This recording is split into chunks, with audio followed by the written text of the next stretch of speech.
অনেকে টিম নিয়ে দেশের বাইরে যায় এবং সেখানে আপনার বাংলাদেশ নামটা সঙ্গে থাকে, যেটা ওনাদের অবজেকশন হলো যে, এবং এটা স্বাভাবিক যে আপনার ইন্ডিভিজুয়ালি কেউ কিন্তু বাংলাদেশের নামে যেতে পারবে না। আপনারা তো জানেন আমরা বাংলাদেশ ফিজিক্যাল ডিসেবল যেটা আছে সেটা নিয়ে আমরা একটা উইং আছে আমাদের, সেটা আপনার হ্যাঁ আমি চেয়ারম্যান সেটা।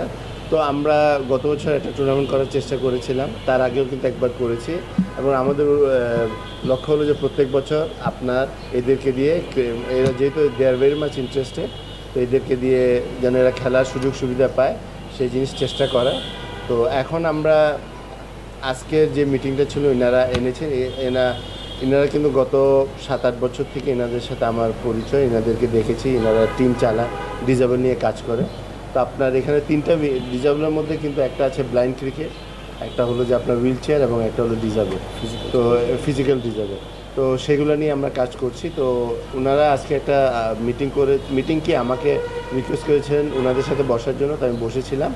তো ওনারা একটা চিঠি দিয়েছেন, চিঠির মধ্যে অনেক কিছু আছে, তার মধ্যে একটা হলো যে অনেক জায়গায় আপনার ইন্ডিভিজুয়ালি অনেকে টিম নিয়ে দেশের বাইরে যায় এবং সেখানে আপনার বাংলাদেশ নামটা সঙ্গে থাকে, যেটা ওনাদের অবজেকশন হলো যে, এবং এটা স্বাভাবিক যে আপনার ইন্ডিভিজুয়ালি কেউ কিন্তু বাংলাদেশের নামে যেতে পারবে না। তো ওটা চিঠিটা দিয়েছে এবং সেটা আমিও ছিলাম, আমাদের সিও ছিল, এবং এটা আমি নেক্সট বোর্ড মিটিংয়ে এটা নিয়ে আলাপ আলোচনা করে আমরা সিদ্ধান্তটা ওনাদেরকে জানিয়ে দিই।